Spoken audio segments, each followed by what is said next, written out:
All right, so get this. Picture this, okay? A man in a suit, calmly hijacking a plane, demands a very specific amount of money and parachutes, then leaps into the night, vanishes with the loot. Sounds like a scene from a movie. It's better than the movies. This is real life. This is B.B. Cooper.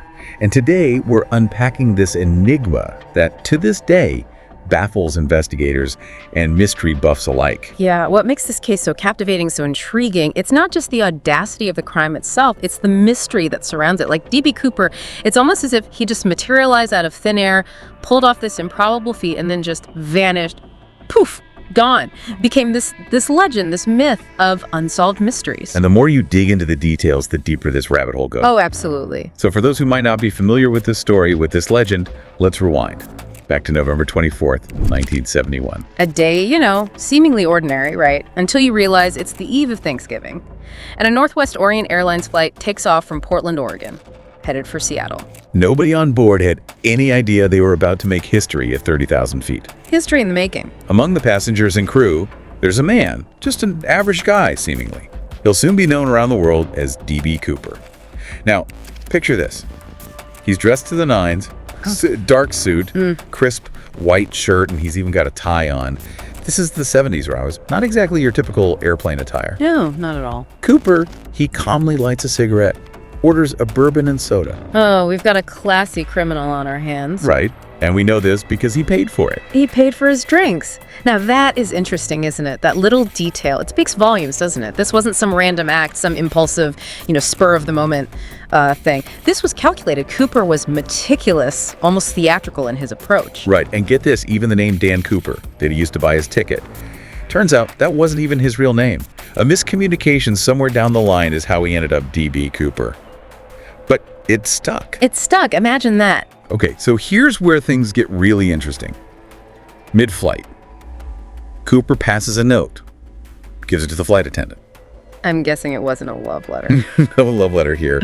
This note claimed Cooper had a bomb in his briefcase. Oh, boy. And remember those 4 parachutes he demanded? You don't just, pick those up at the corner store? That's not your average everyday purchase, no. So what kind of plan are we talking about here? What's going on? What kind of plan requires that very specific gear? Well, you hit the nail on the head. The 4 parachutes, that's one of the most debated, most discussed aspects of this whole case. Was Cooper trying to mislead investigators? Make them think he had accomplices when maybe he didn't? Or was he just being cautious, making sure he survived, minimizing the chance of a faulty parachute? It's a question that has led to so much speculation, endless speculation, and it's one of the things that makes this case so fascinating. And the plot thickens.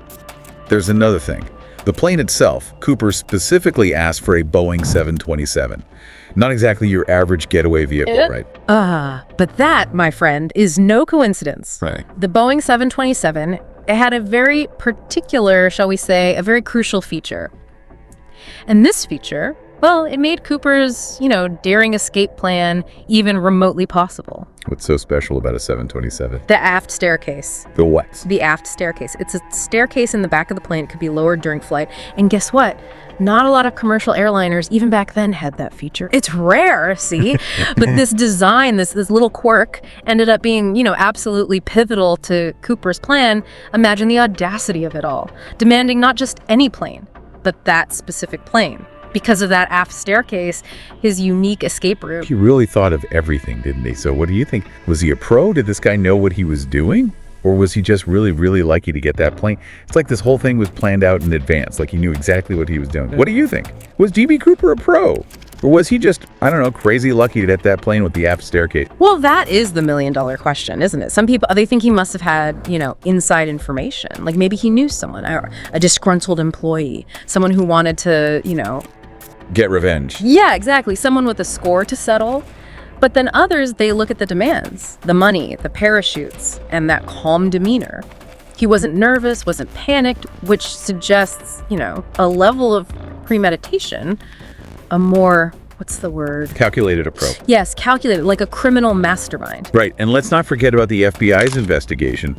Norjack, they called it. They really pulled out all the stops on this one. Oh, absolutely. Norjack, it became one of the biggest, most extensive criminal investigations in FBI history, spanning decades, hundreds of agents. It's fascinating. The sheer volume of leads they had to chase down, it was massive. What were they looking at? What kind of leads? Everything. I mean it. Potential sightings, of course. They were analyzing the ransom money, hoping for a lucky break in the case. It was huge. Speaking of the ransom money, let's talk about that. Cooper, he demanded $200,000. Back in 1971, that was a fortune. That's well over $1 million. Oh, what does that tell us about this guy? His motives, was it just about the money, or was there something else going on there? That's another one of the big mysteries surrounding D.B. Cooper. That ransom amount. It was a lot of money, sure, but for a hijacking, it wasn't, an astronomical sum. Some experts, they think that points to something else. Maybe Cooper was desperate. Maybe he needed the money for a specific reason. Who knows? Medical bills, gambling debts. We may never know. So Cooper gets the money, right? And the plane, it takes off again from Seattle this time. But it's just Cooper, the pilots, and one flight attendant. They're flying under the radar, literally under the radar. Yeah. Cooper told them to fly low, which makes it harder for the radar on the ground to track the plane. He said he was going to Mexico City, but was he? What do you think? Was that just a lie to throw off the authorities? It's very unlikely that Mexico City was ever the real destination. Think about it. Why the Boeing 727? Why the parachutes? Why the aft staircase? It all points to a very specific location. A carefully planned escape route. And this is where things get really, really interesting. It's a dark night, stormy, rain is hitting the plane, they're flying over the Pacific Northwest, and somewhere between Seattle and Reno, Nevada, D.B. Cooper, he tells the crew to stay in the cockpit. And with the aft staircase lowered, the plane cruising at low altitude, he jumps. Can you imagine the audacity? This guy standing at the top of those stairs, wind's whipping around him, rain's coming down hard, one wrong step. It's like something out of a movie. It's better than a movie because this actually happened. And that's it. That's the last anyone sees of D.B. Cooper. He vanishes, just disappears into the night. Nobody sees a parachute. Nobody sees him land. For years, there's nothing, no sign of him. And to make matters even more difficult for the investigators, the weather that night, well, it was terrible. Dark, stormy, you said it. Rain was coming down hard. It made the search so much harder. And then you've got the terrain. The Pacific Northwest, it's huge. Dense forests, rugged mountains, like looking for a needle in a haystack, a very large, very wet haystack. It really makes you think, doesn't it? I mean, could he have survived that? Or was that it? Was that the end of D.B. Cooper? Another one of the big questions, right? It's what makes this case so enduring. Did he survive? Or did he disappear into the night? We may never know for sure. Speaking of the unknown, let's get back to the investigation. The FBI, with Norjack and all, they really went all out. What did they find? What were some of the things that surprised you looking back on it all? Well, Norjack, it's still one of the biggest mysteries, biggest cases in FBI history. And for good reason. They looked at everything. I mean, they analyzed every little detail, the tie Cooper left on the plane, the cigarette butts. They even put together a sketch. A sketch? From what? They didn't have security cameras back then, did they? No security cameras. This was all based on eyewitness accounts, people on the plane, people who thought they might have seen him. They interviewed hundreds of people, chased thousands of leads. They really thought they could find him. And they never did. I mean, that's incredible. They looked at everything. I mean it. Seasoned criminals, disgruntled employees. It was a massive investigation. And you know what? It's still going on today. Officially, the FBI closed the case in 2016, but that hasn't stopped people from searching for answers. So they never found him? Not exactly. There was one very interesting development back in 1980. A young boy, he was playing on the banks of the Columbia River, and, well, he found something. Money. Right. Wasn't that part of the mystery? It was a big part of it. The boy, he found a package buried in the sand. Inside, a significant chunk of Cooper's ransom money. So he did survive. He must have. He made it out, stashed the cash. Well, hold on. Not so fast. We don't know that for sure. There are a lot of theories about that money. Some people think Cooper planted it there just to mislead the FBI. A decoy. To make them think. Exactly. To make them think he went one way while he disappeared the other.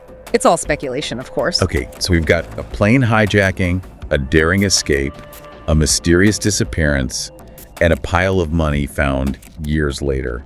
It's like something straight out of a movie. It's better than the movies. Like we said, this is real life. And that's what makes it so fascinating, isn't it? We love a good mystery. We do. But what do you think happened? I mean, if you had to guess. Me, honestly, I think he was probably a skilled skydiver. Maybe he had some military training. He knew the terrain, he planned his escape route, and he had help on the ground waiting for him. That's my theory. So he got away with it. He's out there somewhere living the high life on that $200,000. Maybe, maybe not. But wouldn't that be something? It would be quite a story. So what have we learned today?